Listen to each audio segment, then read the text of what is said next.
Did you really call the police? You bet your sorry ass I did. My mom and dad are gonna be so mad at me. Hey, you guys. Hey, you guys. Hey, you guys. Hey, you guys. I'm Liam, this is Rob, and welcome to the third part of our Halloween season of podcasts in which, at the request of our resident artist supreme, Derry Fletcher, we're looking back at Wes Craven's 1996 meta-slasher pick, Scream, a movie that has been copied, repeated, parodied, but never bettered.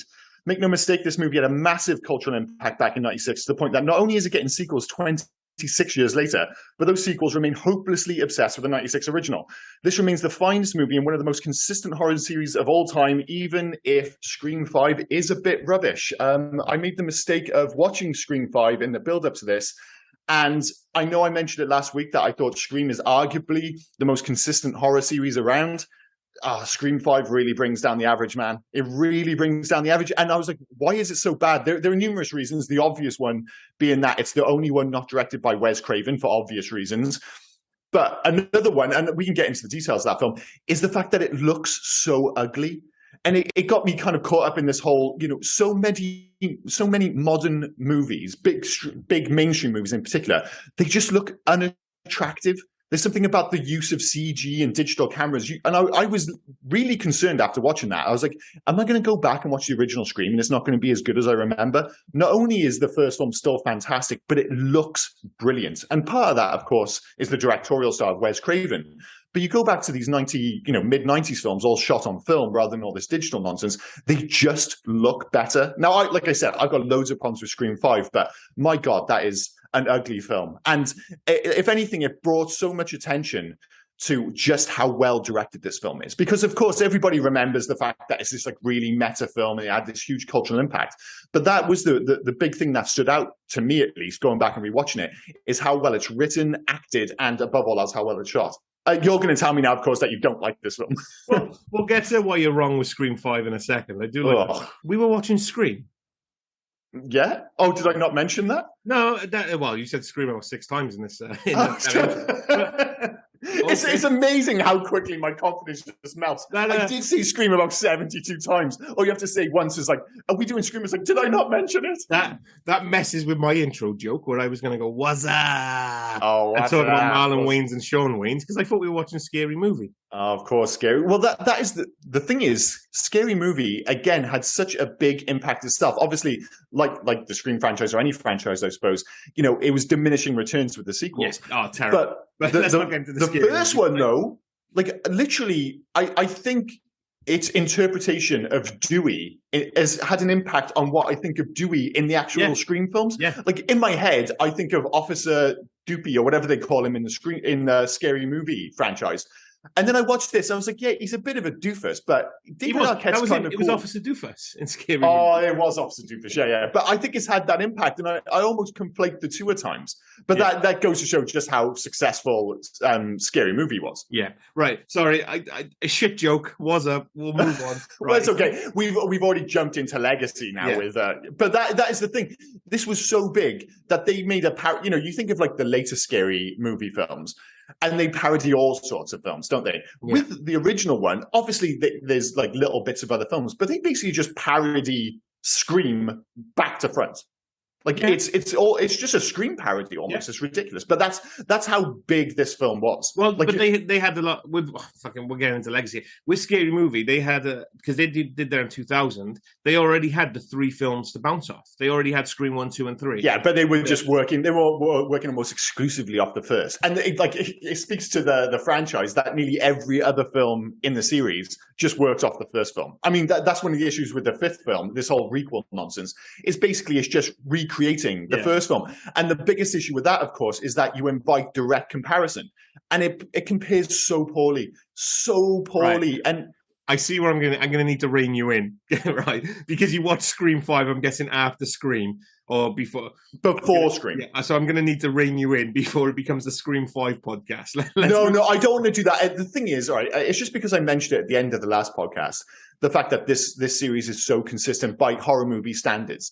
And I stand by the fact that Screams 1 through 4 are all good. You can make an argument for diminishing returns, but we're starting from a very high bar with the original. I actually think Scream 3 and 4 are both really good films, or at least decent films. Scream 5 was the first one that really missed the boat. And it was a bit of a shame. I don't think it missed the mark. I really did. I hated it more and more as it went on. I hated the reveal. I hated the way it was shot. And I don't want to get into this. I know some people call these films like woke and stuff nowadays, but my God, like, you know, I'm all for representation on screen, but it's not very representative. I don't know what's happened to Woodsboro in the last 20 years, but it's interesting going from Scream 5 to Scream 1 because and I guess it's kind of symptomatic of 90s cinema. It was the whitest place on earth in 1996. It was aggressively white. And then you suddenly watch Scream 5, and it's a modern film. So everybody's represented. Everyone. It's like the most mixed race town in the world, which is absolutely fine. But it really does kind of come as a bit of a shock going from Scream 5 to Scream 1 and go, well, something's happened in the last 25 years. And then I have to deal with the fact that I'm saying, well, it's 26 years, isn't it? 26 years, man, since the original. 26 years, yeah. Which is depressing because I remember this film entirely too well. Yeah, well, you should do. You watched it recently. Yeah, but, you know, like going back and, some films you go back and rewatch. You're like, I mentioned before the podcast started that I went back and rewatched Field of Dreams recently. Yeah. And the surprising thing to me was like the first half in particular, I could hardly remember any of it. Whereas I go back and watch Scream, I'm like, man, I know this film back to front. And I think it's just because in 1996, and I mentioned it in the intro, this film was a cultural phenomenon. It was everywhere, absolutely everywhere. Because you brought it up that you watched Field of Dreams. I got to say that last night I watched The Guyver. I've got that on record now. We had very different evenings, and I will stand by the fact that my choice of movie last night was far superior to yours. I'm not too sure. I mean, you're going to say that The Guy was better than Field of Dreams, one of the greatest sports movies of all time. You're out of your mind. I'm not putting that on record. No. Right. Let's get down to Scream. I'll wait until Legacy before I tell you why you're wrong with Scream 5. But okay, fair enough. Let's get into Scream. So no, I do agree with you. It still holds up. Even though what I said, I think I might have said it last week. I can't remember where I said it on a podcast or whilst we were talking after the podcast. But the problem I have with horror and with comedy, diminishing returns, as you've already said. You watch it once, the scares are gone, comedy's gone, the funny's gone. So unless there's a good story behind it, why are you rewatching it? With Scream, I do think the story behind it is really good. You know where the jumps are coming now. I've seen this film maybe 4 or 5 times. I think I recently said as well, we watched them all in a row before the build-up to Scream 5 at the beginning of the year. So you know where the jumps are coming. You know the killer straight off. But to see how it's all brought about, to see from, I guess, a virgin's eyes of watching this film, you're not going to instantly go, well, Billy and... Oh, what the fuck was his name? Stu.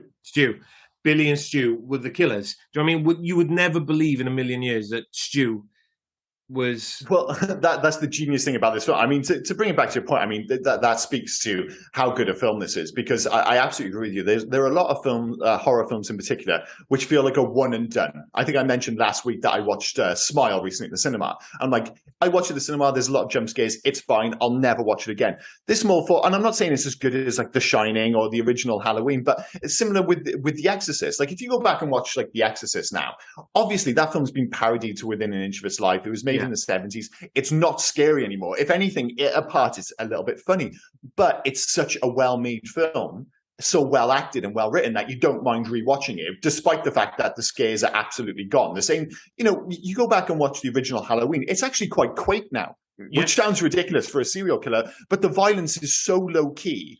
And but that film's all about mood and atmosphere. So you don't mind watching it because it's just so incredibly well made. The score's fantastic. And the same is true here. But what I was amazed at, you say the fact that you would never guess it was Billy.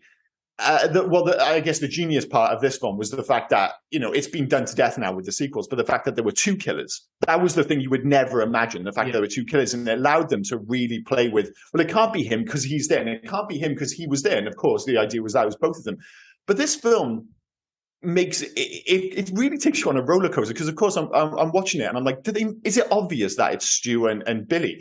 they keep telling you it's Billy all the way through. Yeah. It's like it's almost like so obvious that it's Billy that you think it can't be Billy. Then it becomes like they keep going down that rabbit hole. Like there aren't really many other suspects. They kind of hint like, oh, it could be you, it could be you. But all the way through the film, right up until the end, they keep saying, dude, it's probably Billy. And it's only because he gets stabbed, you're like, oh wait, it can't be Billy. And then it turns out it is Billy. It's the fake out before that as well, Nick, because you said 2 killers was something that hasn't been done before. So the killer is literally just chasing Sydney through the house. And then within a split second, Billy comes through the window. So in your mind, there's not enough time for the killer to get back down, ditch his garb. Yeah. So it can't be Billy at that point. Which is super clever. I mean, the thing is, this film, not only do they give you a bunch of scenes where Billy's acting just weird and super evil. It's like if you go back and watch, there's scenes between him and Stu where they're literally like looking at each other like, dude, like especially when Billy is getting annoyed because Stu's like being too obvious, like he's saying too much because he's he's just a lunatic. Like, don't get me wrong, Billy's a psycho, but Stu's the lunatic. And he's like, dude, like you're saying too much. And then they even go as far as Randy lays out the plot and says, dude, it's Billy. It has to be Billy. Have you not, what's the film he references? Like Camp Fear or something like that? Yeah, no, not Cape Fear, was it? No, not. I said Camp Fear, but it's not Camp Fear. It's Prom Night. Sorry, Prom Night Camp Fear. What am I talking about? Yeah, he's like, dude, this is just like Prom Night. It's Billy, and dude, it is Billy, which is ridiculous. But the fact that they're so obvious about it, but I think it was like. I think most people still thought it might be Billy right up until the end, but. Wes Craven was so aware of it, like, oh, well, let's pretend that he gets stabbed. So when it is revealed, it does come as a shock, even though he literally only convinced you 20 seconds earlier that it wasn't him. It's absolute genius. You said Stu was a lunatic. I don't think he was a lunatic. I think he was an attention whore. That was the whole point of it. He just wanted it for notoriety.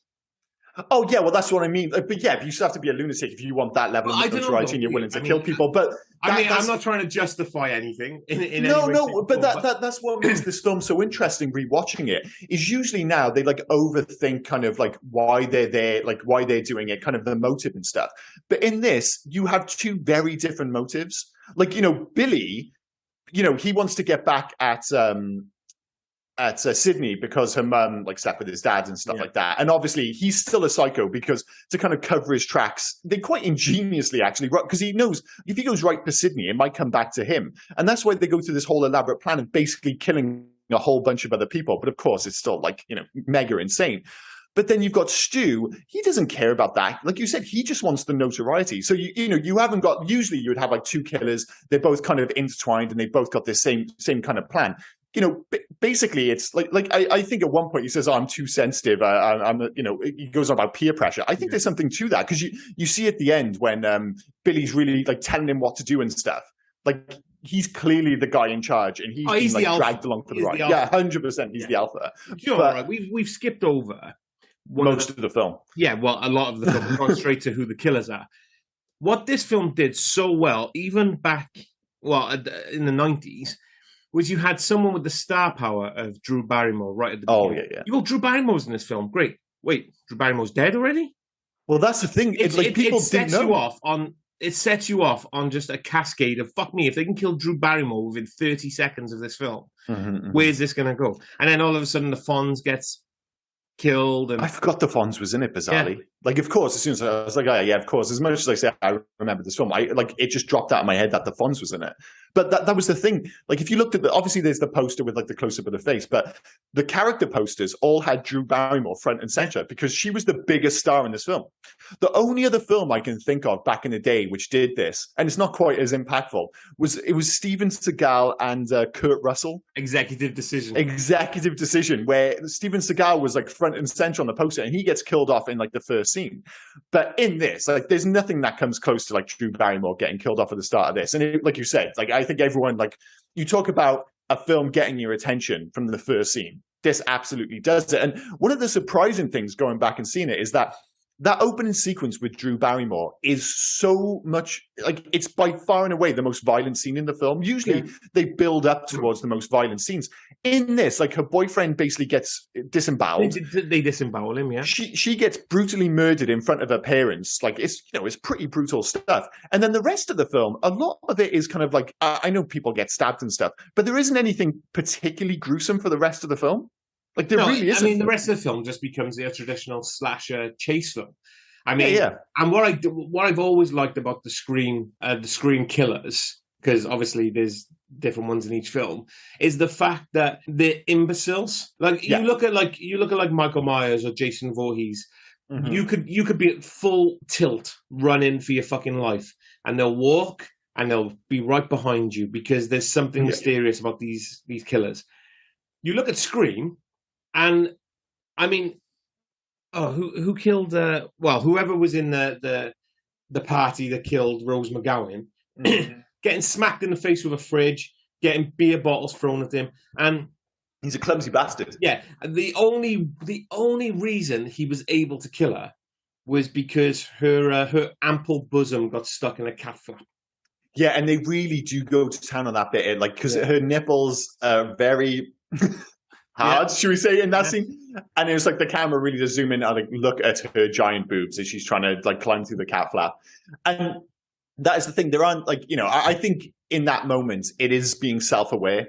Like it's not like an 80s kind of slasher flick where it's like, oh, look at boobs. Like it knows how ridiculous it is. And that's like the whole point of this film, because most of the characters are the complete opposite. And that is the genius of Sidney Prescott, is that for the most part, she does all the right stuff. Like she, there isn't a moment in this film. I mean, she points it out early in the film. And that's part of the meta commentary is that, it's like, there's always some idiot, some big breasted blonde bimbo. And that is literally Rose McGowan's character getting killed, doing stupid things. Whereas Sidney Prescott always does arguably the right thing.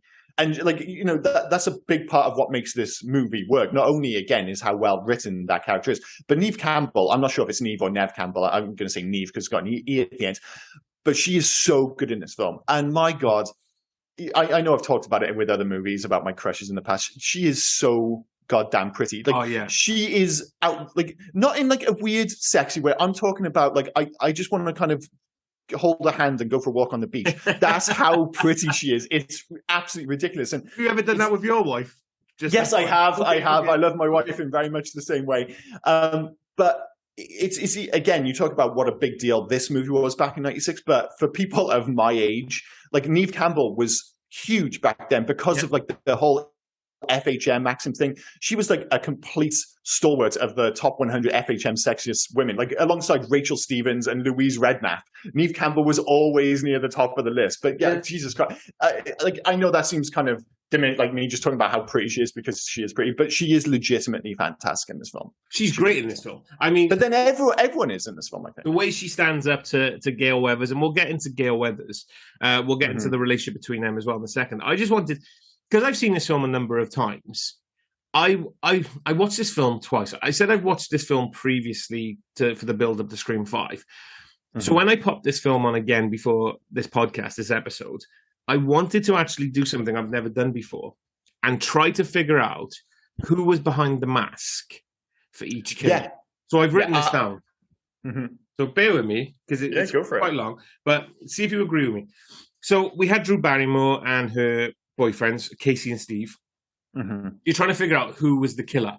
And you get to the commentary of Stu. He dated her for like 2 seconds, he said. So I'm going to assume Stu was the killer on that one as some sort of revenge because she dated him and probably dumped him for Steve. Yeah, I can go with that. You could make an argument that they're both there for that one. I think they're both there. I think but he's the one who kills it. I got you. The one in the mask, and I'm going to go with Billy being the one on the phone because you can't be both. You can't because you're going to be out of breath because you're going to be doing the chasing and stuff like that. Yeah. Oh, that's. I never really thought about that. Like somebody's like each time it's like predetermined. Like, all right, you're going to be the voice guy. I'm going to be the stabby guy. Yeah, and that's it. And that's why I think that works when they attack Sydney, because one of them's on the phone, which I'm going to assume is Billy again, because I've already said he's trying to get through the door, can't get through the door. disappears, and then Billy comes straight through the window. Do you know what I mean? So I'm going to assume... Yeah, no, I think that's right. And I think that plays into something I want to talk about later as well. So I think that is Stu, yeah. You got the sheriff there, not the sheriff, the principal, Himbry. Mm-hmm. Well, it had to have been Billy because Stu was inviting guests to his party outside. Yeah. That had to have been Billy. Tatum, Rose McGowan, Billy, because Stu was inside entertaining his guests, which kind of takes something away from me because of how stupid that killer was, being hit with the bottles, falling over, and everything like that. I would have thought that was Stu because the character of Stu is a bit, and he's a bit more gangly, kind of, yeah.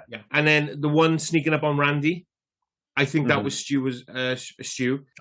Billy was upstairs at the time with Sydney. Yeah. Had to be, yeah. I wrote it down as well. Kenny was the guy in the news van. The news van, yeah. The guy who's 50 pounds overweight, yeah. Yeah. That was who is brilliantly played by, was that W. Earl, the cameraman? What did I can't remember his name. I'll get his name in a sec. I wrote his name down as well because I like him. But I think that was probably Stu as well because Billy was dead. Yeah. He was dead, yeah. Or dead in quotes. Yeah. That definitely had to be Stu. Yeah. And then obviously then Stu and Billy. Yeah, because Stu then runs up to the door with Randy, doesn't he? So he's just got changed. So if I'm right, then Stu did most of the killing and the running around in the mask. Yeah, but I think that makes sense because I think he is like the lapdog kind of thing. And I think really for Billy, it's more about Sydney. Yeah. Like he knows, again, like this whole idea that I think they're not like, he knows he's got Stu, this kind of like lunatic lapdog who he can kind of like, basically sick on people, say, oh, you do this, you do that kind of thing. But of course, he doesn't want to, like, I think he's still got enough about him where it's like, if he could blame Stu for as many of the killings as possible, then that benefits him. That's what I'm trying to say, yeah. Yeah. But really, the benefit for Billy is that, like, well, not the benefit, but his end game is that he wants to kill Sydney, obviously. Yeah. But then that is the thing. And I think it kind of speaks to that, like, it's quite inconsistent, the whole, like the movie logic versus their logic. Like Randy talks about it a whole bunch of times about the whole idea, well, you can't get killed if you're a virgin and stuff like that. And obviously at the end of the film, when they're basically explaining their plan stuff, they do reference the movies a lot and that being part of their inspiration. But I'm not sure in this film what is saving the virgins. Is it their adherence to the rules or is it still movie logic? Because earlier in the film, we're assuming now that it's Stu trying to kill Sydney. He's trying to kill Sydney when she's still a virgin at that point. The only reason she survives is because she fights him off, basically. And then after the party, again, I think it would have been Stu again. He's going to kill Randy. Like, it's only because he gets distracted. So it's not them saying, well, we can't kill them because they're a virgin. It's still very smartly adhering to that same movie logic. But when I was younger, I always assumed it's because, well, they're such big movie fans that they're adhering to the logic. But it's not them. It's the movie itself that's still adhering to the logic. I mean, I agree with you on the Randy side. I got to think, and this is just obviously pure conjecture because you're never going to know. But I got to think, if he was able to trap Sydney, it might have just been a maiming, like maybe just a slicing on the arm or something. Like, but that makes it harder if they really. No, that's what I mean. But that's probably why they didn't do that. But I got to think that if he was able to catch it, he wouldn't have, because obviously Billy's like, well, don't kill her because I want to be the one that kills her. So if it's Stu in the mask, which is what we both believe. Yeah, and I got to think that if he was able, it was more a scare tactic, but if he was able to get there. But the other thing is, Billy knows about that door thing. He's been in the room when she's done that door trick to her dad. And yeah. So Billy knows that. So Billy probably is like, chase her to her room. And again, I'm just giving them benefit of the doubt. Chase her yeah. Well, it was just one of those interesting things in terms of where the logic comes from, because obviously when we think about the big movie fan in this movie, it's still Randy. Like, he's the one in that fantastic scene, like when they're all in the living room and they're watching Halloween and he's explaining the rules as murders are going on. Like, it's absolutely ingenious. But there are like, in my head, again, remembering the film, I would have thought, oh, well, they're both massive movie fans, but they're not really. I mean, Billy does like a few things. He very bizarrely uses The Exorcist as an analogy for he and Sydney's sex life, which I wasn't sure if it was genius or creepy. But at the end, he kind of references like, he's talking about like quotes from certain films like Psycho and stuff like that. And he does Carrie as well when he says corn syrup. Yeah. But like I said, like he isn't there like killing just to kind of like, oh, well, look at the movies. I still think he's taken that as inspiration. Like basically he wants to get away with this. And he thinks this is the best way to do it, is to copy the movies. I never actually buy Billy as being this massive movie fan. I just think he's looked at it and thought, well, we can use that as an excuse to kill these people and kind of get them. I know it seems like counterintuitive to kill more people so that he doesn't get caught. But I think he knows like deep down, it's like if they look into this, he's going to be the number one suspect. Well, so he basically makes himself the number one suspect, but in a control position where he can keep saying, well, it can't be me because this, it can't be me because this. So then when he does finally kill her, he's like, it's clearly not me because I've been disproved as the killer on numerous times. Yeah. So it's actually quite ingenious in its own really dark, twisted way. To make yourself part of the massacre as well. And there's no ifs, ands, or buts. He was going to take Stu out. If his plan succeeded... Oh, yeah, Stu had to, because he knew loose lips sink ships, and he had loose lips, to say the least. And I do believe that to the point as well where he went a bit deeper than he was should. Oh, I think he knew exactly what he was doing. Get a little woozy here. The movie makes it look like he did it because Stu hurt him. Like when Stu stabs him in the right place, then Billy's a little bit... Because Billy's that kind of psycho. When he gets stabbed, he's like, I can't believe you've done this to me. I need to take it out on you. So the pain you gave me, I'm going to give it to you worse. So he did go a bit deeper than he was meant to. But I agree with you. I think he was like... I don't think he would have any issue if he had just died there. I also like the fact that the movie makes you think that. And you don't get... Because what you would really get after this partnership thing, you get it in Scream 2. When when Billy's mum, who is played by Roseanne's sister, when Billy's mum, I still know her as Roseanne's sister. I think a lot of people would know her as Sheldon's mum. Sheldon's mum, yeah, or her real name, Carrie Metcalf. But okay, sure, let's go with that. But when she shoots Timothy Olyphant at the end of Scream 2. Because his plan was stupid. That's what you should have had in Scream 1, but they cleverly don't do that. Because that's always going to happen. In your mind, well, the Alpha is going to kill the Omega. It's just going to happen. It just never got that far. And I think they did the right thing of not like they did have the explanation scene at the end, but again, it comes back to character rather than over-explain things. And that's the problem with the sequels, is that it becomes more plot than character eventually. And obviously there's still a lot of plot in this, but they just about keep the emphasis on the characters. And I think that's, again, what makes it so rewatchable down the line. And like, I don't think I know you rewatched them recently, but I'm not sure if I'm ever going to be like, I'm going to rewatch Scream 2, Scream 3, Scream 4. It's like Scream 1's the best film. I'm happy to rewatch that, but I'm probably going to call it a day. When Scream 6 comes out, I'm not going to watch all 5 for 6. It was only because it's been a while since we watched. No, I get it. But I knew I feel like I remembered enough of 1. I was like I don't think there might be a couple of deep cuts references to Scream 3 and 4, but I'm like, I can live without that. It's absolutely. It's fine. Really weird as well, isn't it? I mean, it happens to us as we grow up. It happens to us as we get older, as we're watching films, and an actor really sinks into a role.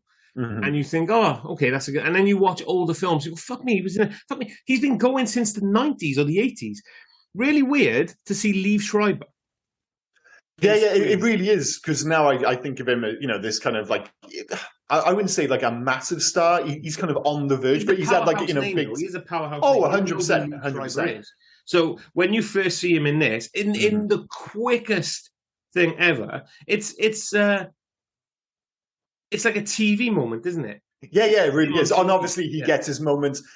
And again, it goes back to like the plot and the character and stuff. It's like that could have, I think they wisely kept that in the background, but it gave people a reason to be there. It added a bit of depth to her relationship with Courtney Cox's character, to Gale Weathers. And how is Gale Weathers not a weather woman as well, by the way? I know. Well, I mean, she even points out the fact that her name is ridiculous in this film. But she's one of the few things that actually ages this film. I mean, obviously, there's an emphasis on like landlines and stuff like that.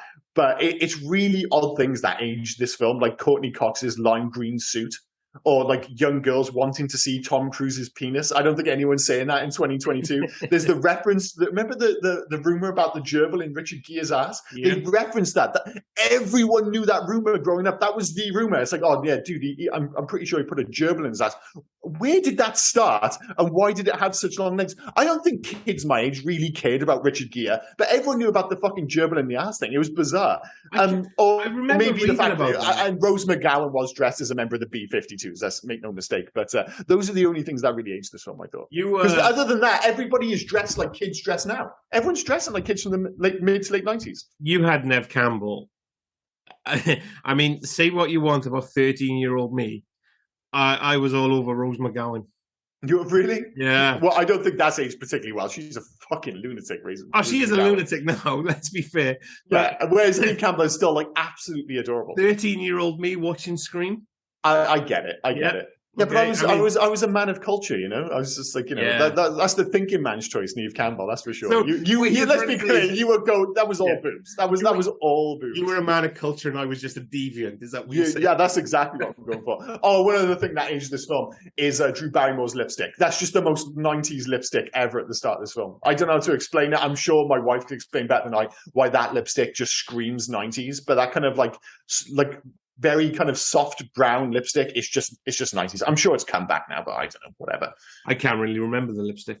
W. Earl Brown, that was Kenny as well. He's been in loads of stuff. He's always like a character actor, usually like a racist cop or something. Bless him. So. Well, as I said, this film is like racist by design, just because it's like the most white town in the world. But I guess I'm just comparing it to Scream 5 again. But that is one of the weird things. Like you and again, you know, we're talking about our white faces and our white eyes in these films. But I never really noticed it when I was younger, and I guess that's the problem. But you go back and watch these films, and it's just like everybody's white. There's just you know there was a reason they used to be called the token black guy, which is a totally racist statement, but it was true because that was the most. There's not even the token race like black kid in this film. It's just white back to front. It's absolutely insane. You just don't get that now, as proved by Scream 5, obviously. Yeah, but I mean, we said it last week as well in regards to the fact that Neve Campbell, however she pronounces her name, is not coming back for Scream 6 because she's not paying what she's deserved when she's carried this franchise. Well, that's gonna age as poorly as the all-white cast from '96. It's insane that that's still an issue. Paying an actress the same amount as an actor this day and age. Well, the fact that she's the face of the series. Yeah, exactly. Like, make no mistake, you can go about Courtney Cox and stuff like that. Although, speaking of her face, we'll get to Scream 5 in a bit. But Neve Campbell is the face of this series, and the fact that they're just not willing to pay her what she's owed or what she should be getting. I mean, she even criticized Scream 5, and herself. She's like, she wasn't happy with how much she was paid for Scream 5, but she accepted it, and she's like, I'm not going to accept that anymore. And you know, rightly so. I'm sure she's not asking for billions, but you get this across the. I think it was. There's a story at the moment with Bayonetta 3, which is a video game, and the voice actress that is supposedly only being offered £4,000 for a prize role. There's conflicting rumors about how much that figure actually is. But, you know, these characters where they're just taken for granted. And I'm just like, how can you take, like, Scream 6 without Neve Campbell? I mean, all I can assume is some fucking number cruncher is just like, we don't need her anymore. Like, this is a ghost face film rather than Neve Campbell film. And it's a terrible oversight. Although, speaking of Ghostface, would you say that he is the last truly great cinematic slasher? I was trying to think about it because, you know, when we think of slashers... Somebody introduced later on, you mean? Well, just like we're talking 96 now, so this is 26 years ago. But obviously, when we still think of slashers, we think of Freddy Krueger, we think of Jason Voorhees, we think of Michael Myers, and I would say for a lot of people, they think of Ghostface. Yeah. In terms of the iconic characters, like you only need to look at, say, something like popular culture, like Warzone, when they bring characters in, and the fact that they brought Ghostface in. I put Chucky on that list as well, mate. Maybe, but I feel like he falls into a slightly different category. Because he's just so small. Like, sizest. The man who is 7 foot tall. Although I'll give you the benefit there and say, okay, we'll say Chucky, but you have to remember, okay, Chucky was from the 80s as well. Yeah. But has there been anyone since Ghostface who would fall into that category? I'm not. I think he might be the last truly great cinematic slasher. I can't think of. I Sorry can't. to put you on the spot here. Yeah, thanks for that. I can't think of anyone off the top of my head that.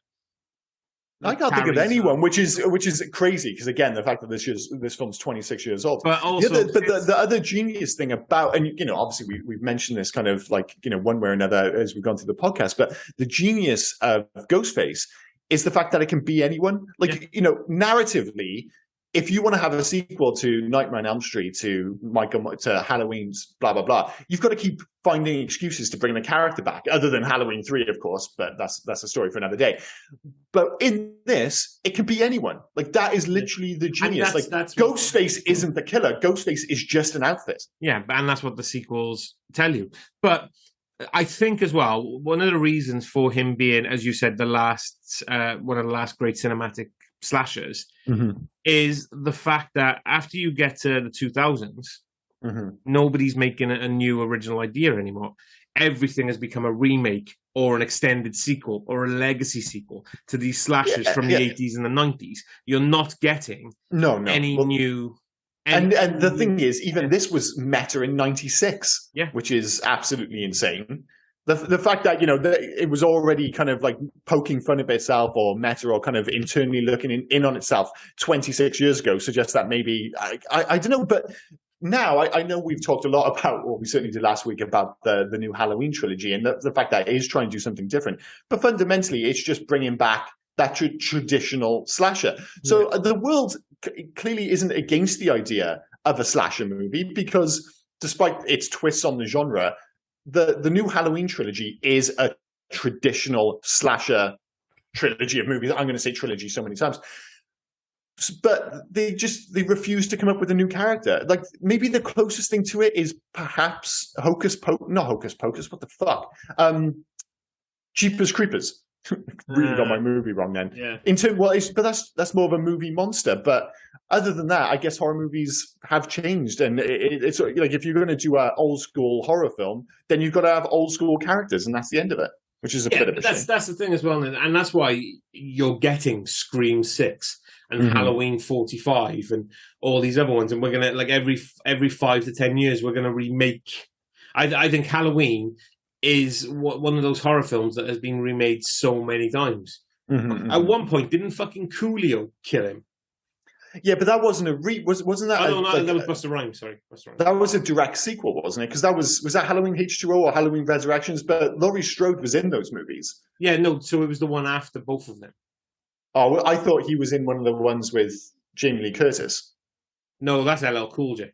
Oh, Jesus Christ. The thing is, it's another one of those series where I've not watched all the sequels. It was the last Halloween before Rob Zombie took over and remade it. Of course. But that's the thing, like, to make your point, I mean, Halloween, it's easy to forget that that's been remade twice in the past, 10, 15 years? Yeah. But at least they're going for, like, remakes now. I mean, the one thing I'll say about Scream is that it was pretty, front-loaded in terms of sequels. But then there was a massive gap to Scream 4, and then there was a massive gap to Scream 5. Like, back in the day, if you go and look at, say, the Nightmare on Elm Street series, like, they would have a sequel every single year. Yeah. And that just stopped. The only films that did that were when gore porn became a thing. And remember, it was like Saw. Literally, it was like an annual event. There was a Saw film every single year. Yeah. But they've stopped doing that now. And of course, you can't have 7 sequels to Hereditary or It Follows. They're just not those kind of films. They're bringing Saw back, though, aren't they? Are they really? Oh, yeah. Well, they did. They did with Chris Rock. No, bring it back again. Actual Saw, not Spiral. Oh my God! The thing is, we've talked about it before. I don't like those films. I owe you an apology as well. Halloween Resurrection with 2002. So it did have Jamie Lee Curtis, but I think that was the one where he kills Jamie Lee Curtis at the beginning of the film in the hospital, and then can't remember. Killed by Busta Rhymes, if I remember. I don't think I watched that. I think I watched Halloween H2O, and I was just like, well, that wasn't great. I know some people actually rate that film, but yeah, we're getting off piece. But speaking of like classic 80s horror movies, I find it interesting that when people think of meta horror, everybody always goes back to Scream for obvious reasons. Yeah. But very few people mention the fact that Wes Craven had already done it 2 years earlier with A New Nightmare, which just didn't. just didn't have any impact. Like, I think it was a bit of a flop. It certainly didn't have any cultural impact. But that film was already, like, that film's a lot more meta than this film is. It basically, for those who don't know, the premise is that, like, the film follows the original cast of the film, but the actual actress. So Heather Langenkamp is playing Heather Langenkamp. What's his name? The guy plays Robert Englund's playing Robert Englund. Wes Craven's playing Wes Craven. And Freddy then comes to the real world and attacks them. It's actually a really good film, and arguably the third best Nightmare on Elm Street film. I mean, even Scream mentions the fact that most of the Nightmare on Elm Street films are terrible, which is easy for Wes Craven to say because he only directed 2 of them, and 2 of the best ones. The other one being, of course, Nightmare on Elm Street 3, which was, I mean, and that is dopey as fuck, but really fun. These horror films, Scream being part of them, they're so easy to duplicate. You get your killer, you get a bunch of idiotic teenagers, you've got a film. You just have a loose plot in between them then, and you've got a film that people want to go and see. It's insane how much money these have made, or how the legacy grows because of this. But what you can never seem to duplicate is the original. Like, again, I'll go back to the plot of this. Without the killers, the plot of this is really clever. You've got, of everything, you've got the small town. It's being gripped by a murder that probably it hasn't happened, for a year now, is it? Yeah, it was a year to the day, wasn't it, before her mother was killed. And all that fear is being brought back up and everything. And it's done really well. And I know you've already had that with, like, Halloween. That was the same kind of plot. You had a small town where you had a killing and a killer. Yeah, but that's very much on purpose. That's part of the whole meta thing, is that it's kind of recreating Halloween. I mean, the town even looks almost exactly the same as Haddonfield. I really liked as well. It's meant to be, it's a horror film, so it's dark and twisted. But everything in Scream is so bright. Well, again, it's just really well shot, and it's all. And again, it brings you back to that whole thing about, like, how good this movie looks. Because, as you say, it's never in shot. Like, even the shots at night, like, literally the only thing you can't see is Drew Barrymore's boyfriend getting killed. Like, that's it, and that's very purposeful. But it's again that idea that it's well shot, it's well lit. You can see everything. There's nothing clumsy about this. Whereas you go and watch these modern films, and it's not just the fact that they just look artificial is the word I'm looking for. And a perfect example of that is the final shot of Scream 5. And it's a really, like, low-key shot, but they zoom out and it's just the house. And it's basically mirroring the final shot from the original Scream. Yeah. And the difference is the original Scream, it's on location with natural light and it looks fantastic. Or, if nothing else, it looks real. And I saw that final shot from Scream 5, and it's like, it's so clearly a set. It's all too pristine. It comes back to, like, the Hobbit arguments with the 48 frames per second, where you get to a certain point where you think, oh, but we can make this look so real. It can look so clear. But eventually, it takes away the movie magic. That movie grain is, like, the famous kind of saying.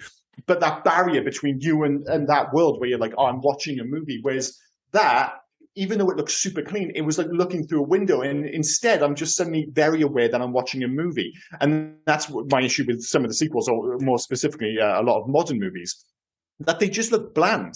And this film, if anything, doesn't look bland. And, I don't think it's something that people talk about all that often, about how good a director Wes Craven is. Because if you go look at his collection of movies, he's actually directed less than I thought. It's 20 movies in total. And this guy's directed, obviously, the first 4 Scream movies, The Hills Have Eyes, The People Under the Stairs, Last House on the Left, even something like Red Eye, which I think people consider lesser Wes Craven, still a really good movie. Wait, he did Red Eye? Yeah. No. Yeah, which I thought was good film. And usually, to get an idea of how good a director is, you look at his, like, what are his worst films? And I looked at his 3 worst films by Rotten Tomato or aggregators and stuff. It's The Hills Have Eyes Part 2, Deadly Friend, a film I admittedly know nothing about, and the 3rd worst film of his collection of 20 is Vampire in Brooklyn. Now, I'm not saying Vampire in Brooklyn is a classic, but if Vampire in Brooklyn is your 3rd worst film, I'm like, you're doing okay. That film's pretty good, man. It's not. It's not. Well, no, it's. I don't think it's that. I was like, dude, if you've made 20 films and you're a horror director and that's your 3rd worst film, I'm like, man, like, it's not that fucking bad. It's really not. Oh, mate. I can't believe you're shitting on, like, and I'm not saying this film is good. I'm just saying it's not that bad. And I want to put it into context. This is the guy who spent the start of the podcast going about how good The Guyver was.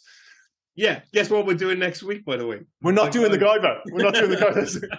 Otherwise, no, because this will turn into a revenge thing. Because then the week after we're doing Vampire in Brooklyn, and I really don't want to do Vampire in Brooklyn, and probably prove to myself that is actually pretty bad. But my point being is that if you take that out of the equation, his top 15 films are all pretty goddamn decent. You missed one, right? I know you said Rotten Tomatoes and stuff like that. I don't know if you said My Soul to Take. I remember that being terrible. I haven't seen that, admittedly. That was a Wes Craven one. I think it was 2010, and that was like a soul of a killer goes into a boy and like murders. Well, the thing is, if you're looking at what you would consider for the most part purely horror directors, there aren't many with a perfect track record. And well, you know, to bring it back to Scream, he did 4 Scream movies, and they're all good. They're all good, unbelievably. Scream 3. Dude, I can't, but like Scream 3 is so much better than Scream 5. And it wasn't even, I was watching it, and I'm aware that the reviews for Scream 5 weren't bad, but I was watching it with my wife, and 10 minutes in, she was like, this is bad. I'm like, what? And like, she noticed before me, she's like, the dialogue is terrible. And it was only when she said it, I really tuned in. I was like, okay, this is bad. And it just kept getting worse and worse and worse. And that reveal at the end drove me up the fucking wall. It was horrible. I'm not going to ruin it because it's quite a modern film. But I think that's easily the weakest film in the series. You know, there's one thing we haven't done in this entire... We've been talking now for close to an hour. How have we not mentioned David Arquette? Oh, that's insane. He's really good in this film.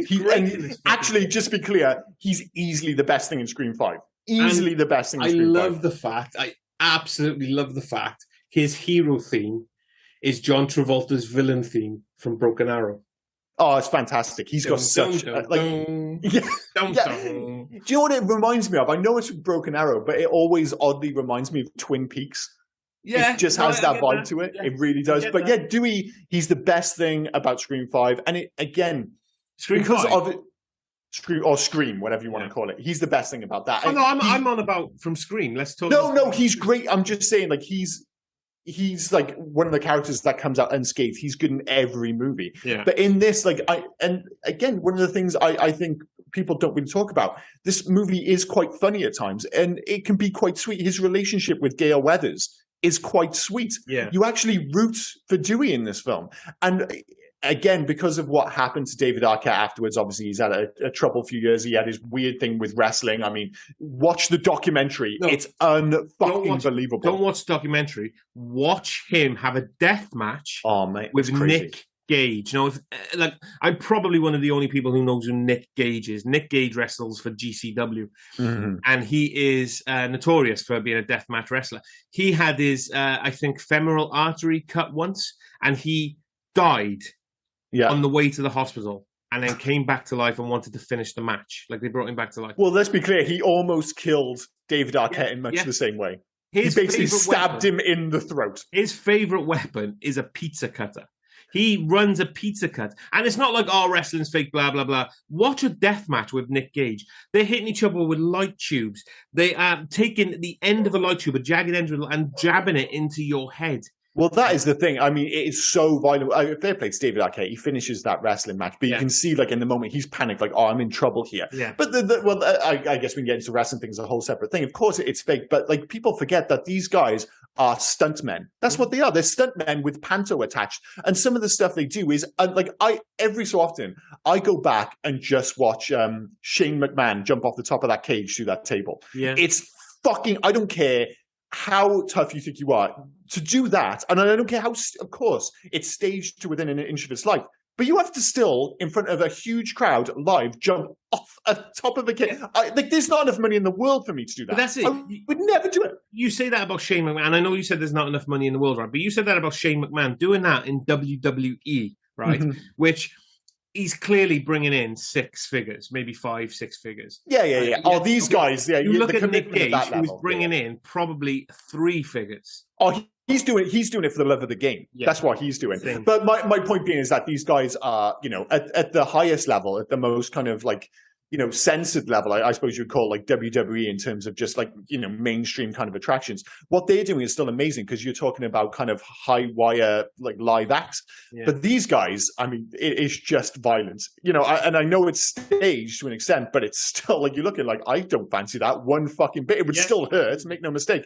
But to bring it back to my point, David Arquette back in 1996, I think a lot of people thought he was going to be one of the next big stars. Like he was on there was like a famous, I think it was a Vanity Fair cover with like all the bigger stars from like the late 90s. And he was one of them, like, the rising stars of a generation. And for one reason or another, it just never really worked out. And he was never as big a star as, people thought. But there is you can see it in this film. Like he holds the screen so well. He's got so much charisma. You can see why maybe Courtney Cox fell for him. Yeah. He had some of the best lines as well. His interaction with Rose McGowan as Tatum, his sister. Oh, yeah, it's great. Like, when he's going onto it, and he goes, what was it? Talking about the sheriff, he goes, he's my superior. And she looks at him so deadpan and goes, the janitor is your superior. Yeah.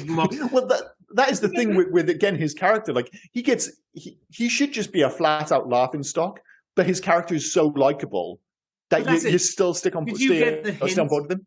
Did you get the hint that he may be the killer? I know they planted that really early on, and they planted it again when he's walking with Gale Weathers, like the whole flashlight torch in the face thing. You're not scared, are you? Like at any point, because you never see him with the killer. Yeah. Well, so, that is the thing, though. I think that was the genius. And again, it's always hard to judge because obviously you know who the killers are now. But back then, it's like at the start, you're like, well, he's too much of a doofus. Sorry to refer to a Scary Movie again. But he is a bit of a doofus. But as the movie goes on, he oddly gets more and more cool. Like, a lot of the lines with he and Gale, like, they're kind of cheesy, but you're like, oh, this guy's actually pretty fucking slick. So at some point in the film, you're like, well, maybe he is the killer. Like, is this guy a doofus or is he actually a slick motherfucker? Like, that's I don't know. That's what they do in Scary Movie, like you just said. Yeah, exactly. They even play up to that. But, one line when he's talking to Tatum, and I can't remember what she called him, but when he said, "Mum told you when I'm wearing this uniform, show me some respect." It's like my mummy told you. Well, it's just like he's still such a kid, isn't he? Yeah. I think he raps the fact that he's 25, but he's still a kid. But yeah, he's great in this film. But I tell you, the one person, especially in the last act of the film, who truly swings for the fences is Matthew Lillard. Like I know I quoted him at the top of the film. My mum and dad are gonna be so mad at me. Like every single line he has in that last act, once he reveals that he's the killer. I mean, he is literally spitting the words out. At one point, he is spitting all over his own face. He's like, all right, I'm the psycho in this, and I am absolutely going for it. I think he decided in that moment, it's like, I'm going to steal every single scene that I'm in. And I think he just about does it. He's so fucking good at the end of this film. But again, Matthew Lillard was like briefly, he was a big star. Like, what was the fucking Hackers? Like, I know there's only a small percentage of the world that remembers Hackers as fondly as we do. But Hackers, like, it seems ridiculous now because, of course, it's like mid-90s computer culture. But that had like a proper star cast back in the day. Yeah. And like he was Shaggy in Scooby-Doo. Those movies were huge in the early 2000s. Yeah. But yeah. He was Shaggy right up until the last animated film they did. He's been Shaggy in the animated. Yeah. Well, I mean, he literally looks like Shaggy, which helps. But I mean, I haven't seen anything for ages. The last thing I think I saw him in was the third series of, to bring it back again, was Twin Peaks. Do you know what? My wife was watching it, right? And he was in the remake of He's All That thing on Netflix. Oh, okay, yeah. That's the last thing I saw him in. I said my wife's watching it. Yeah, I was going to say, you have to, like, I wasn't watching. Yeah, no, it wasn't me. No. What I wanted to say about Stu was the fact that he was able to be serious about being the killer and about how much fun he's having, wearing that sweater. Well, it's 90s fashion. Ass, beige, fucking whatever thing he was wearing was insane. He totally pulls it off, though, and that is the thing. I think because of the times, like, if I'd watched this, I think 10 years ago, it would have looked older than it does now because the fashion has totally come back round. Yeah. Like, obviously you live in Cardiff, I live in Edinburgh. The two things they are university cities. So you see students walking around. I'm like, fuck, man, it looks like the mid to late 90s again. Yeah. It's insane. So all these clothes, which I think 10 years ago would have looked aged, all of a sudden now I'm just like, it's come back around. Let's jump to what we love and hate about this film because we could talk about it forever. So, unsurprisingly, number one, Neve Campbell.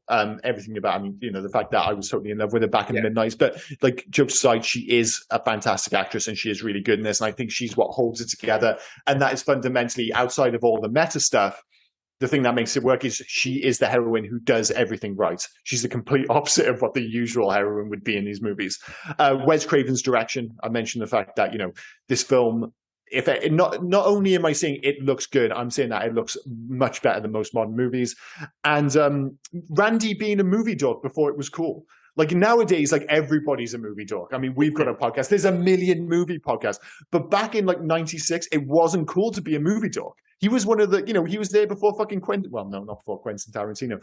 But, like him explaining the movie, he was like almost like the outcast. Now you'd have like the cool character explaining the movie stuff. So I thought that was pretty ace as well. For me, the twist still comes around as unforeseen. Mm-hmm. Like they're building up to be Billy so much so it can't be Billy. Mm-hmm. Oh wait, it's Billy. But it's not just Billy. It's Stu as well. Like that whole thing is done really well. That's again one of the first times that there's actually two killers. Oh, okay, that's fresh. Yeah. So again, Neve Campbell in this is fantastic. I absolutely think she's great in this film. And on the other side of that, I really liked Rose McGowan as Tatum.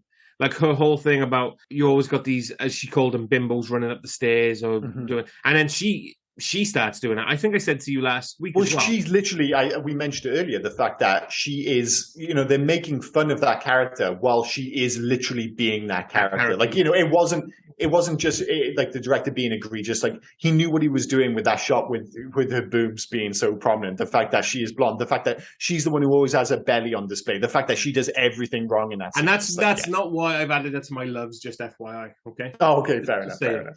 I think she was really good in this. She is. Yeah. But that's the thing. And again, you have to kind of watch the film in that like 96 mindset of that. It brings into light, again, just how different Neve Campbell's character is. Like she's doing everything the opposite. Whereas she's, even though they do explain it in the movie, she's almost that constant reminder of what the traditional like slasher female character would be like. Having her being the best friend of Neve Campbell is just another sign of the genius of this movie. Hate, I actually forgot to list mine. So I'm going to say, again, Scream 5, I'm going to keep coming back to that. The first film not directed by Wes Craven.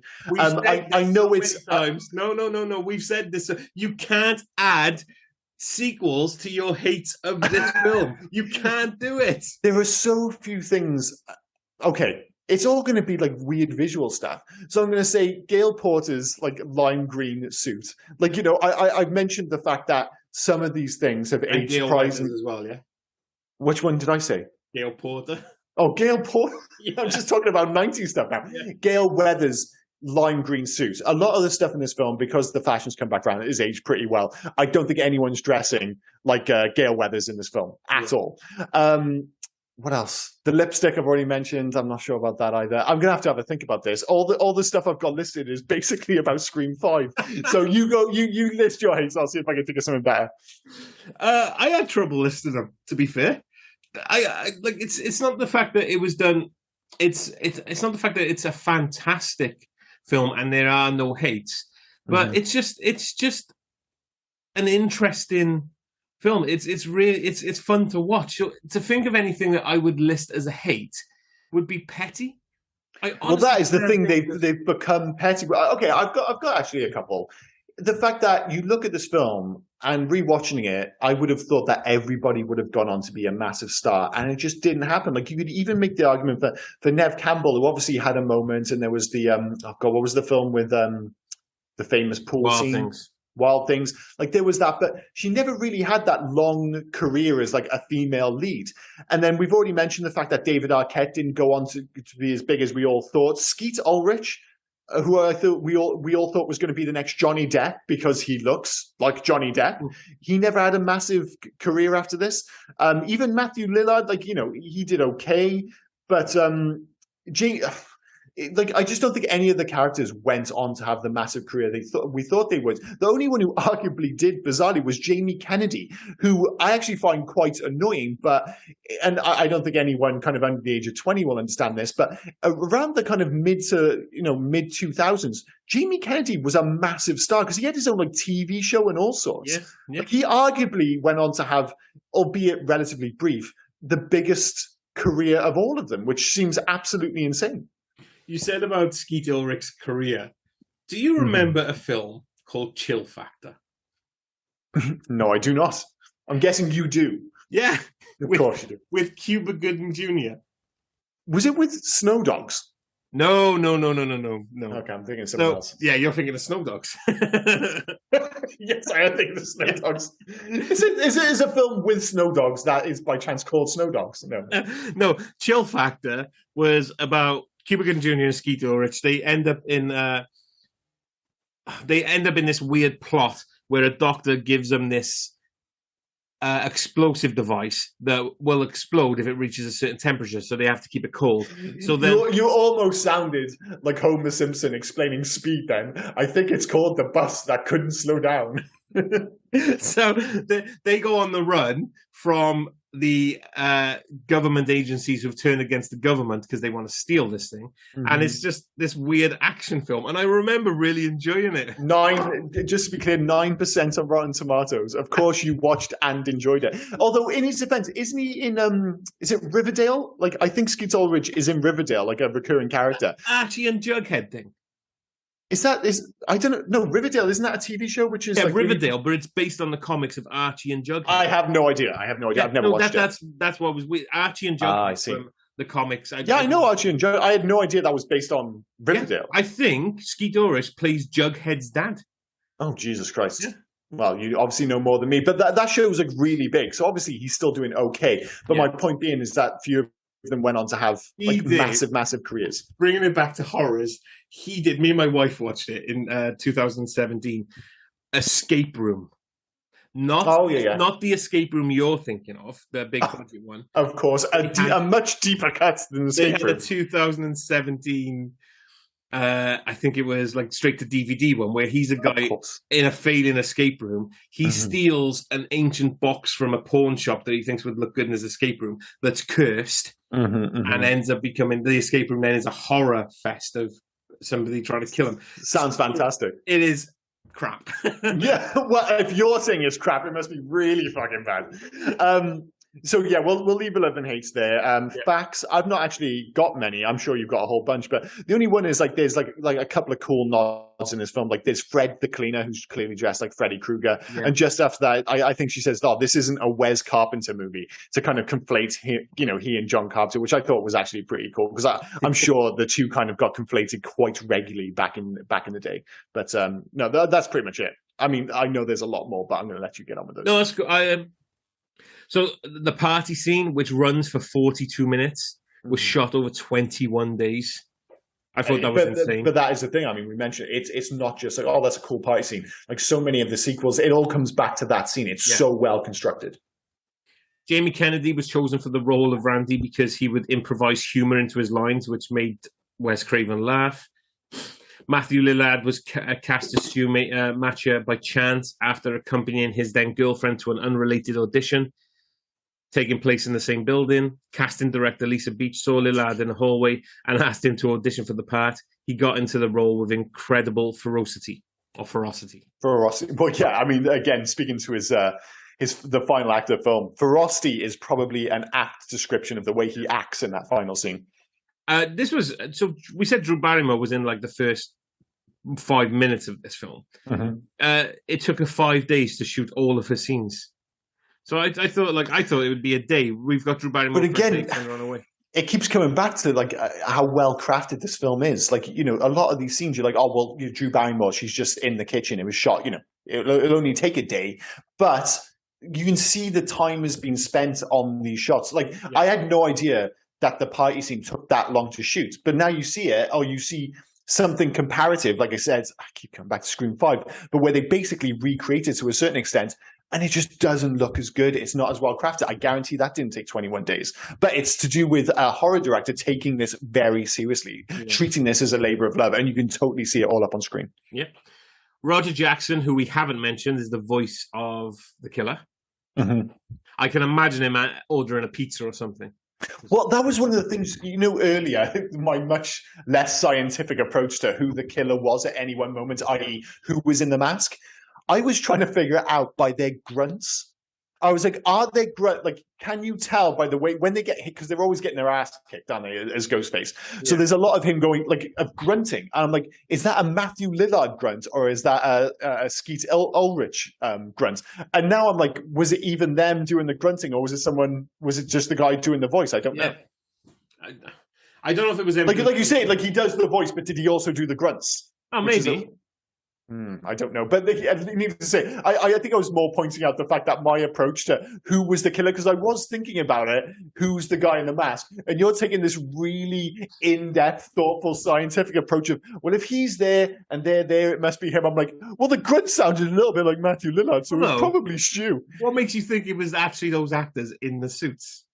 Maybe it was I'm not sure if it was them in the suits, but I was wondering if they were doing the VO on the grunts specifically. The grunts. We need you to come in and do some grunts. You need to do some grunt work, Matthew. We need you in for 2 days to do some solid grunt work, but who knows? What I liked was saying about Roger Jackson, Drew Barrymore and Nev Campbell, who were the ones who actually spoke to him. I don't remember till the end them speaking to anyone else in this film. Before shooting commenced, they never actually met Roger Jackson. So whenever they are talking on the phone to the killer, they're actually talking to him. So he's actually reading his lines during the scenes. Well, you need that because there's at the very end of the film, when they're doing their little explanation of how they did it and why they're doing it and all that jazz, they both have a moment where they have the voice machine and they talk into it, and you can still totally hear Matthew Lillard and Skeet Ulrich's voice comes through on it. Like, it's distorted, but it's clearly them. I'm like, well, when you hear it on the phone, it's clearly not them doing the lines. And as you point out, obviously it was a voice actor. But I thought that was very important to actually kind of disguise that in it, just to sound like someone completely different. Yeah. And you need that in every film. You can't have a hint of their voice coming through, can you? You said, right, in this film that it's very whitewashed.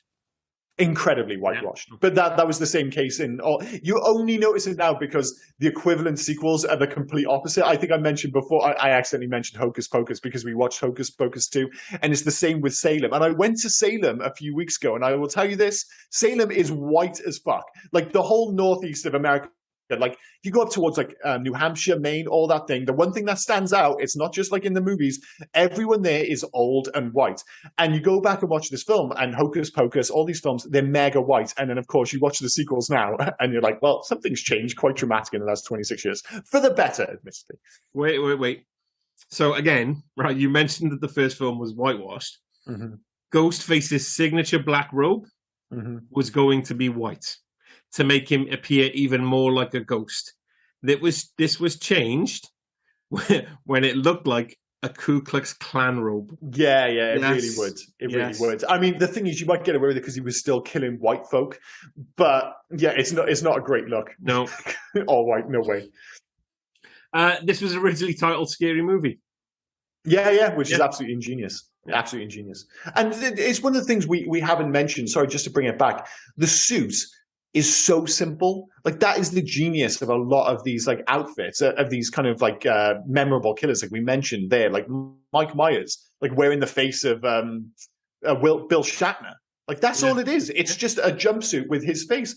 Freddy Krueger is quite, I'm not saying over-designed, but there's a lot going on there. But basically Jason, he's just got a hockey mask on. That's it. And Ghostface, he's basically wearing a party suit, but it just fucking works. Yeah. It totally works. Sorry. Sorry, where was I going with this? Wes Craven originally turned down this movie because it was too violent, but reconsidered making one more gory movie for the hungry fans who continually told him that his best movie was The Hills Have Eyes. Well, it's interesting again that you said that because we mentioned it earlier. Outside of the opening shot, which is legitimately gory, the rest of this film isn't particularly gory. You get a bit of blood, but there's no real like. I wouldn't say it's gratuitous in any way other than that opening shot. So it's quite weird that he was returning, I'm going to make one more gory film in a movie that outside of the opening sequence isn't particularly gory, especially by today's standards.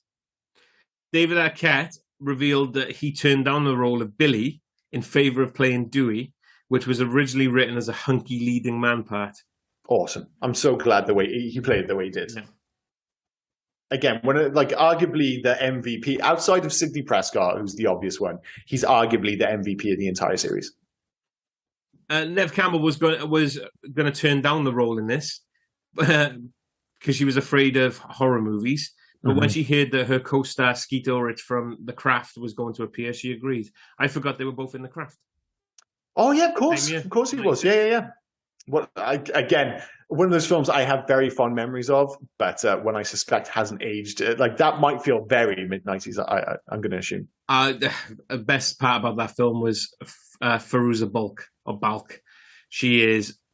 I mean, if you want anyone to become a witch, you want her to become the witch. Yeah. She definitely looks the part. That was again a surprisingly big film back in the. I'm not sure how much of a box office hit it was, but it feels like one of those films, alongside with films like Friday and stuff, where everyone I knew had seen The Craft. Yeah, everyone.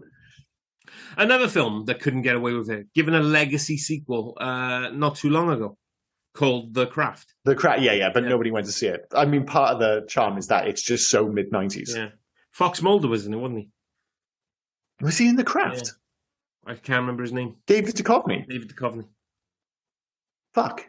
Yeah. I like, honestly, when I think of David Duchovny, I think of The X-Files and I think of Evolution. That's all I think of. Another film which I have a real soft spot for, by the way. I actually think Evolution's pretty good. I love Evolution. This is at around 46 minutes, the cheerleader in the washroom scene was played by one of Skeet Ulrich's girlfriends. How many girlfriends has he got? Well, that was the thing, because I thought, obviously she's very pretty and she's the cheerleader in that scene. But I was just like, she had that old school thing where she was probably about 29 years old. Yeah. She looked like a grown up playing a cheerleader for sure. Elizabeth Berkley auditioned for the role of Gail Weathers, but was immediately turned down due to the backlash she received for Showgirls. Oh, harsh. Yeah. That really did end her career just stone dead, didn't it? Yeah. Kevin Williams. Which is fine. I'm not saying for her, but I think Courtney Cox is actually fantastic in this one. I'll make this the last one because there's hundreds. I'll make this. Yeah, I know. Because we can lead this straight into soundtrack then. Kevin Williams listened to the soundtrack for Halloween for inspiration while writing the script. Excerpts from the soundtrack appear in the film. Yeah, there are a whole bunch, but yeah, to mention the soundtrack and score, it's actually Marco Beltrami. Only his third film he did this, and the score throughout this film is an ingenious combination of homage, literally lifting, as you mentioned there, kind of scenes from Halloween and using it in the films. But he went on to work with Craven 6 more times. He's done a lot of horror, like Faculty, Blade 2, Resident Evil, Dracula 2000, which is now coming up every single week apparently. He did the entire Fear Street series recently, but he's also done films like The Wolverine, Snowpiercer, Max Payne. Like, this guy's had a really eclectic career. But you mentioned it earlier. What this film does have is a great character score. Yeah. It's not just a great score. It has homage, but it isn't reliant upon it. And going back and watching it, it is one of the stars of this film is how brilliant the score is. And the main theme, I'm not sure if anyone could necessarily hum the main theme to Scream off the top of their head, but it's one of those, as soon as you hear it, it's Scream. You absolutely know it's Scream. So yeah, the score for this film is absolutely fantastic. But as I said, Marco Beltrami's work, but that combination as well of using stuff from Halloween and that kind of hint of homage, but making it unique unto itself as well. It's it ticks every single box, I think. In terms of legacy, I'm not going to mention the fact that I hate Scream 5 again, but we are talking about 4 sequels. Scream 6 is on the way. We've already mentioned the fact that Neve Campbell isn't coming back to 6 because they fucked up with the pay, which is a bit of... Don't get me wrong, I don't think we need to see Neve Campbell in any more Scream films. I think maybe you're overdoing it at this point, unless you're kind of, remaking it. I guess I understand why they brought it back for Scream 5 as a requel kind of thing.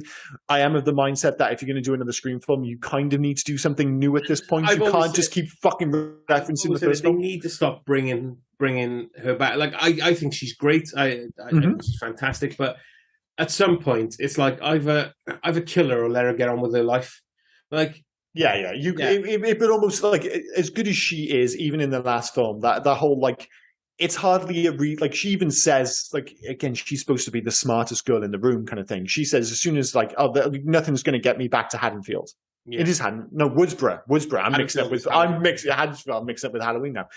To Woodsboro. And then as soon as Dewey dies, she comes back. Yeah. Like, of course, they killed him to bring you back, you silly fuck. It's, one of the great things about Scream is that it not only says these things and has this meta commentary, but you watch it and nobody other than the obviously meta commentary itself about, we mentioned Rose McGowan's character doing everything, making all the wrong choices, but that was very much on purpose. The whole idea is that she keeps making the right choices. Like, you're never screaming, no pun intended, at the screen saying, don't do that, because she's usually doing exactly what you would expect a level-headed person to do in that situation. But as the movies go on and they become more and more of a stretch, of course, it comes back to characters needing to do stupid things. And that's what happens in Scream 5, sadly. She does stupid things. There's a ridiculous excuse for them to go back to the party. Like at the end of the film. Like, nobody with any common sense would do that. They would just leave town. Anyway, I'm getting into the weeds now. I love the meta legacy mind. What's that? The whole stab thing. That is really clever. Yeah. Stab. And then it went on to, like, I think Stab 8, I think, wasn't it? Which was just called Stab, the same as the original. Like, we have. Yeah, don't get me wrong, that's really clever. And it's almost absurdly meta, because you have Scream, which is meta, you have Stab, which is a meta of an already meta film, and then you have Scary Movie, which is a meta comedy about the already meta film. Yeah. So it kind of is a snake eating its own tail at this point, but, like, that's how ingenious it is and how deep the river runs, as it were. Yeah. Is that a saying, how deep the river runs? I don't think that's the saying. I think I might have just made that up. All right, thanks for that.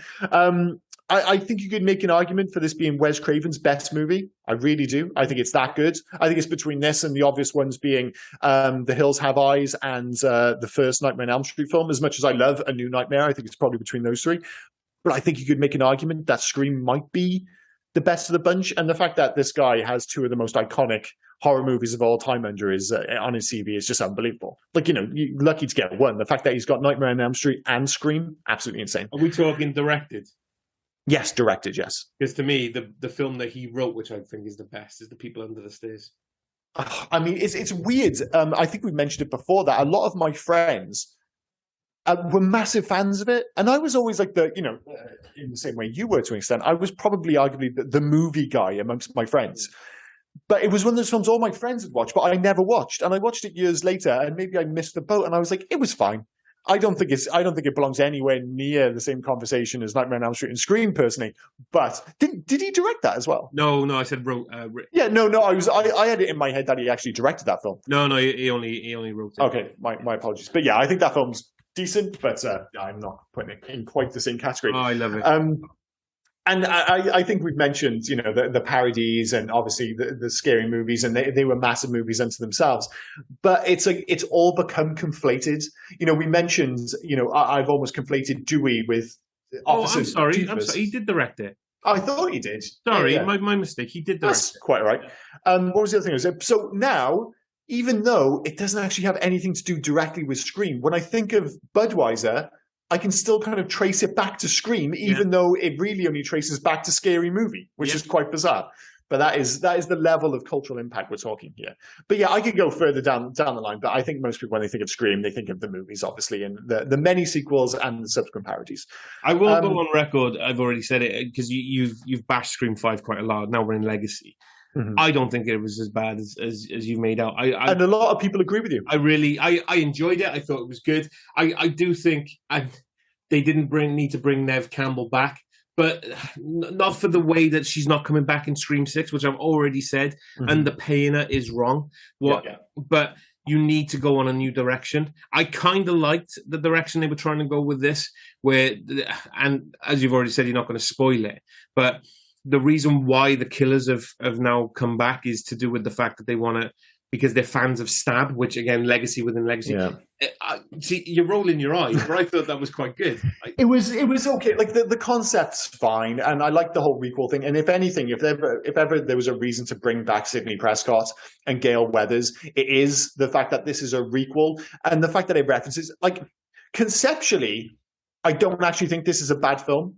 I just think it's like, it just goes to show when you haven't got Wes Craven behind the camera. I just think it's horribly shot. I think the actors just aren't in the same league.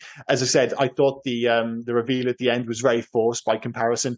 And and again, maybe I'm being unfair because I am comparing it directly to Scream 1, but I'm also comparing it to the subsequent sequels. I just think Scream 1 to 4, I could make an argument for all those films being at least decent. This was the first film in the series where I was just like, I just think this is quite a bad film. And maybe it's just the lack of Wes Craven behind the camera. Maybe that's the difference. But like you said, in your defense, a lot of people agree with you, and this is why I was looking forward to seeing it. I was like, the reviews were pretty good, but yeah, maybe it was an expectation thing. I just thought it was disappointing. It was a perfectly serviceable 2-star film, I thought. No, that makes sense. In terms of video games, there was no major Scream. Well, there's no Scream game on a major platform. There was a mobile game for Scream 4. There's been loads of, again, we're talking about kind of cultural impact. There was the Ghostface DLC for Dead by Daylight. I'm sure he's probably been in Fortnite or something like that. He was definitely in Warzone because I remember getting shot a lot by that fucker in around Halloween. But even though there hasn't been a game, there kind of has been. And if you're going to remake it, you just want Supermassive Games to basically just reskin Until Dawn. Like, they already basically do what the Scream video game should be with Until Dawn. You just want to have it with the Scream characters, have to maybe be a touch more meta. Those games already are quite meta, even though they're more homage to 80s slasher flicks. But, basically, I just want to see Supermassive Games make the Scream movie in the same style as Until Dawn. Get the fuck out of my head. Well, it's the obvious answer. It's the obvious answer, dude. Yeah, there is only one answer, and it's Until Dawn and Supermassive Games. Especially the beginning of Until Dawn, where you have Rami Malek's character playing the killer. When it becomes all the Wendigo shit. Yeah. But the beginning. No. They're not the same story, but the concept and the style is perfect for Scream. Yeah. Absolutely perfect. And I'm amazed it hasn't happened, because if anything, rather than seeing a Scream movie, like making a Scream video game where you could be part of it, that would make it fresh. It totally would. So yeah, that is the correct answer, ladies and gentlemen. You want to go meta upon meta? Supermassive Games, you want to do Until Dawn, right? Mm-hmm. They just released The Quarry. Oh, yeah, they have, yeah. Starring David Arquette. Yeah, of course, he's in that. Yeah. I really need to give that game a go. Yeah, me too. I can't remember, was it them as well? They did the whole Man of Medan series. Yeah, they did the 3 of them. They weren't as big of a hit. And again, I've got them because I think they're all on Game Pass at the moment.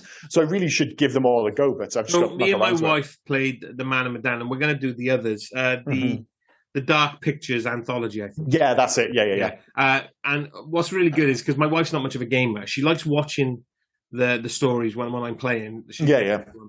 So she really enjoyed those games because she could make decisions. Because when it comes up on the screens and on the screen, it says go left or right, press circle or triangle. She's making, so then she's getting involved without actually holding the control pad. So it was kind of like a date night thing where we're playing the Man of Medan and stuff, and we're just making these decisions. Yeah. And then when the character dies, I could just turn around and say, "See, wrong fucking decision, love." Yeah. Well, that is the thing. Like, you're saying that, I'm like, man, this would make for such a great Scream game. They must have talked. They literally must have talked about it. I can't imagine that hasn't come up in a boardroom meeting somewhere, that Supermassive should be making a Scream video game. It seems insane to me that won't happen eventually. It has to. You would have thought, wouldn't you? Let's be fair. Well, I don't know. We'll see. But in terms of scores and recommendations for me, of course, I'd recommend Scream 1. It still totally holds up. It's as good as ever. And as you mentioned, even if you've seen it before, the film is that good that you can enjoy it even without the scares. In terms of a score, and I was tempted to give this a 5. I'm going to give it a 5. I'm going to give it a 5. I think I am. I think it's a 5-star film. I think it totally holds up. I think it's one of the most iconic horror. If I can't give this a 5-star review as a horror film, like, what can I give? Like, I mentioned the fact that I found it so hard to find fault in this film. Like, the cast is great, the direction is great, the premise is great, the execution is great. It's a fantastic movie back to front. So yeah, I am going to give Scream 5 stars. Nice. I would recommend it to others. But it's a 2. No, it's not a 2. Oh my god. It's a 4. I begrudge giving things 5 unless I really. Me too. And I was weird about it. And if I was you, I'd probably give this a 4.5 rather than a 5. But I'm not you, so I'm going to stick with my convictions and stay 5 stars. But yeah, I'd like 4 or 5 stars. Completely reasonable. It's a really, really good film, man. It is. It holds up so well. And you say recommend it to others. Unless you've just been born, I don't know many people that have not watched this film. Yeah, it'd be amazing if you hadn't, but I think if I was trying to watch it in that way, like if you hadn't seen this film before, the thing is, especially at the moment with Halloween being back in the cinemas, like it's not like all these references you're not going to get. There's always going to be some. I mean, we mentioned the Richard Gere and the hamster thing. That's probably going to go over your head. But for the most part, all these characters that they reference, Freddy Krueger, Jason Voorhees, all these horror films, they're still in the popular conscious. And, you already mentioned these films keep getting remade, they keep getting sequels. And the fact is, as we also mentioned earlier, they're not getting replaced. It's not like, oh, well, they're like the old school slasher like characters. Like they're the only ones. They haven't made new ones to take their place. So I think everything's going to hold up. And as I said, even the fashion holds up because that's how kids are dressing. As long as you can deal with the larger TVs, although that is one of my issues with the film. When she drops the TV on Stu's head at the end of the film, I don't think that would happen. What? I'm not convinced it would explode. I'm not sure. Are they suggesting he was electrocuted at the end? Or was it just the force of a TV drop? I'm thinking if you would have dropped it, you might have got sparks. I'm thinking the sparks didn't electrocute him. It was the fact that he had a fucking massive TV monitor drop on his head. Well, the thing is, in that sequence, because I was paying attention, they many times in my youth, whenever you moved, you had to carry one of those big ass TVs. They are heavy, but you can see he's still clearly breathing after the TV's been dropped on his head. But admittedly, I think I look at the combination. The TV was dropped on his head, and he's been stabbed like 6 times at this point. So he's having a pretty rough time. But yeah, if you dropped a flat screen TV on my head in 2022, I'm like, well, the only thing that's going to damage is my TV. Like it just wouldn't. It wouldn't hurt. It's so fucking light. Our mate Dave, we've had to move his TV a couple of times. He's got what was essentially called ostensibly a flat screen TV. Mm-hmm. It was one of the first ones. They're still chunky. They're still heavy, dude. Yeah, no, they are. I mean, I went to one of the meeting rooms in work, and admittedly, the screen is like a 70-incher. Yeah, and you're like, oh, that's amazing. But then you also realize what would you call it? The bevel, I suppose, around the edge is chunky. I'm like, if that dropped on you, that would it would ruin your day at the very least. I'm not saying it would kill you, but it would ruin your fucking day. Whereas I look at my, I got a hole in my head. Yeah, I look at my TV, and admittedly, it's very modern. It's super. Dude, you could throw that TV at me, and I don't think it fucking hurts at this point. But yes, for kids who don't know, mid-90s TVs were fucking ginormous and weighed a ton. So yeah, sorry, I kind of went off piece there. So yes, anyway, we do recommend this. We do give it, 4 and a 5-star review, so it totally holds up. And as I said, I would say better than most films we've watched. Like a lot of films, I try to remove the nostalgia, but this film still looks absolutely fantastic, back to front. But yeah, that's been screened this week. That's the end of our horror trilogy of podcasts. Remember, you can also go back and listen to Army of Darkness and Event Horizon. Yeah. And even to last year. Last year we covered Poltergeist, and you're going to have to help me with the other ones. Nightmare on Elm Street. What was the third one? Evil Dead 2. Evil Dead 2. Oh, Jesus Christ, we did Evil Dead 2 and Army of Darkness. Next year we might do Evil Dead 1. Yeah, maybe just do it in the strangest order possible. But that makes sense for Evil Dead. It doesn't matter. But yes, next week is your choice, and I believe you have a bit of a deep cut, sir. Yeah, next week we're going to do Guyver. Go fuck yourself. Don't turn this into a competition. We're going to end up doing a lot of horrible films. All right. You'll end up doing Top Gun 2 at this rate. Next week we're doing Garbage Pail Kids. No, right. I'm going to read. The only way I could set you up for this film, before I even tell you the name of it, I'm going to read you the synopsis, okay? Let's just give you a hint of how deep a cut this is going to be. If you have to read the synopsis rather than just, I don't know, read the fucking title. It is another time, another place, where the 1950s is mixed with the 1980s, in a city where it is always nighttime. During a concert performing live before a crowd of her fans, rock and roll singer Ellen Aim is kidnapped by motorcyclist Raven Shattuck and his biker gang, the Bombers, from the stage. Billy Fish, Ellen's manager, hires Ellen's ex-boyfriend and mercenary Tom Cody, who has arrived in town to visit his sister, Reva, to rescue Ellen from the Bombers' nightclub, where they are holding her captive for their own amusement. Joined by ex-soldier and mechanic McCoy, who is also in town looking for work, Cody and Fish set out across the rain-infested streets inhabited by cops, street gangs, and rock fans, and into the criminal neighborhood, the Battery, where Cody, Fish, and McCoy prepare to rescue Ellen from the gang. I mean, if it's not obvious from that...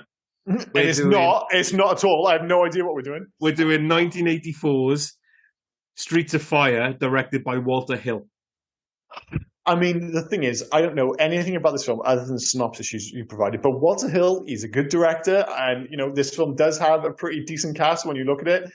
That synopsis is fucking insane. You're dealing with a crazy film when the synopsis is 17 lines long. Die Hard, you're like, dude goes to a building to fight terrorists. It's like, no, this film has a little bit more going on than that. So this will be an experience for me. I have no attachment to this film whatsoever, in so much that I didn't even know it existed.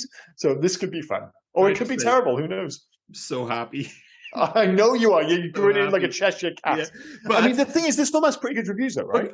We're going to bring it back as well. You mentioned Field of Dreams. Kevin Costner's wife is McCoy. She is fantastic in Field of Dreams, by the way. She is like the low-key MVP. Like, you talk about 80s films in particular, and you think about all these wives. Like, I think what's her name? Adrian had a bad rap for it in the Rocky films, especially Rocky IV as being like the drip and you can't do it. She's the complete, she's so fucking good in Field of Dreams. So yeah, I'm looking forward to seeing her in this film. And jokes aside, I am legitimately looking forward to watching this film. Amy Madigan, obviously that was her. Diane Lane, Rick Moranis, Willem Dafoe, Rick Rossovich, Bill Paxton, Mike Kelty Williamson. Just fucking don't get me wrong, I am legitimately this is a film that somehow went under my radar, but I listened, I look at the director, I look at that cast, I'm not completely convinced on the batshit premise, but I'm legitimately looking forward to giving this a go. So again, I think it'll lead to a really interesting conversation, because as much as we try to remove nostalgia from our re-reviews of these films, it's impossible to do it completely. But I have no nostalgia. You apparently have all the nostalgia. So those two worlds can clash spectacularly next week. People must be thinking, what the fuck does this kid watch when he was a kid? People out there watching Star Wars and Star Trek, and Rob's watching this fucking batshit crazy thing. Yeah. Again, comes back to the whole idea that I don't like Star Wars, I don't like Star Trek, but I do like Guyver 2 and whatever the fuck. I've even forgot the name of the film already. What was it? Streets of Fire. Streets of Fire. Wow, this should be interesting. So please do join us for Streets of Fire, because I'm looking forward to it. So if nothing else, you will be singing the song. Again, I have no idea what that means, but maybe I will be singing the song. We'll find out next week. You're going to be going nowhere fast. Yes. Please join us next week for that. And thank you, as always, for listening in to this week's episode, which was Scream, obviously. So thanks, and catch you next week. Cheers, guys. Bye-bye. Thanks, guys. Bye now. So where can people actually find us? Oh, well, people can actually find us on Instagram, Twitter, and Facebook at HeyYouGuys80s. You can also drop us an email at HeyYouGuys80s@gmail.com. We like to read them out on the show, so please feel free to send them in. Any recommendations, just get in touch with us. We do like that. And we'd like to thank, as always, Derry Fletcher at Derry Doodles for the fantastic artwork that we're now producing. Cheers, Derry. And a big thank you to Alexander Ortolan for the awesome intro music. He has no media presence as far as I can tell. He's very mysterious, but makes great music. So thank you very much. And we'll see you next week. Thanks for listening. Bye.